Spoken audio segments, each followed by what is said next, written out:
He learned how to smile again, not because the storm inside him had passed, but because it was easier than explaining the hurricane. A smile was a shield, a simple, disarming curve of the lips that kept the questions at bay. It was a silent agreement with the world to pretend everything was okay, because explaining the emptiness, the heavy weight that settled on his chest each morning, was just too exhausting. It was easier to smile than to face the well-meaning but often hollow advice, the confused looks, or worse, the judgment. So he smiled at work, he smiled with friends, he smiled for his family. He became an expert at faking it, a master illusionist of happiness. But when the sun went down and the world grew quiet, the performance ended. In the solitude of his room, the mask would crumble, and the thoughts he'd held back all day would rush in like a relentless tide. Lying in the dark, staring at the ceiling, the questions would start their nightly assault. What did I do wrong? He'd trace back every decision, every conversation, searching for the misstep that led him here. Why me? A question that echoed in the vast emptiness he felt, a cry for fairness in a world that felt so unjust. He'd wonder if this feeling, this profound sadness, was a life sentence. Will I ever recover? The thought was a flicker of hope and a stab of fear all at once. Some nights the weight was so heavy, he felt like he was drowning in his own bed.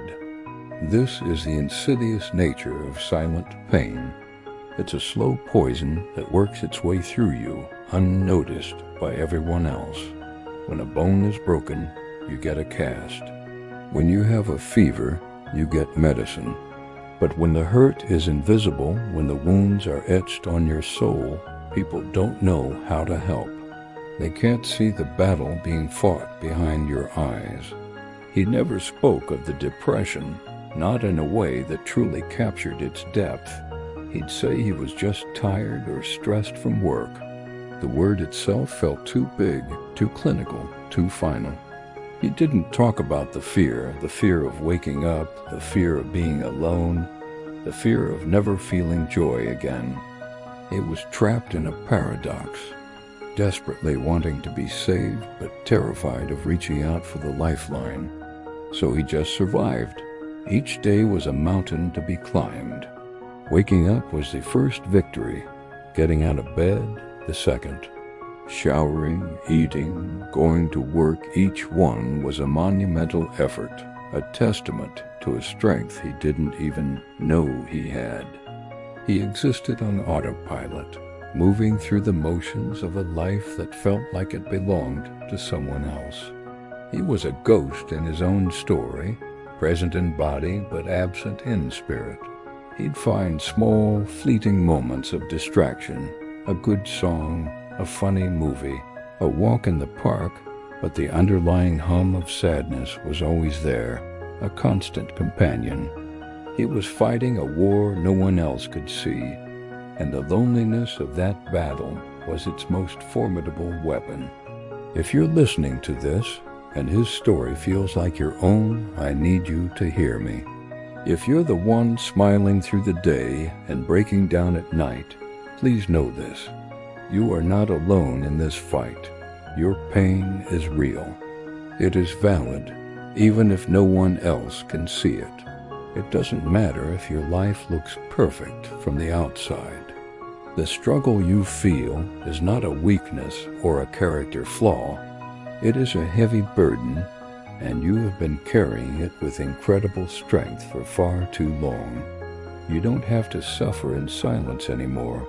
Reaching out is not a sign of giving up. It's a sign of courage.